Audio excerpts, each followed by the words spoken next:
When demand is more than supply, it creates an uptrend pattern in price and is called bullish market.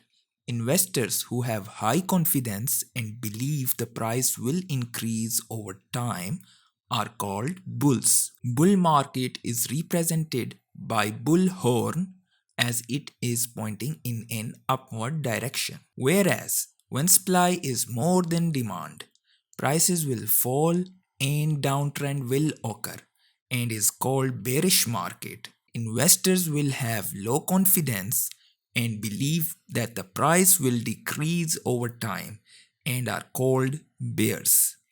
Bear market is represented by bear pause as it is pointing in downward direction. Bulls and bears are in continuous war as crypto market is open 24 hours. To make profit from bull and bear fight, you need to choose the winning side. In order to make the right choice, you need to understand candlesticks. Each candlestick describes a story.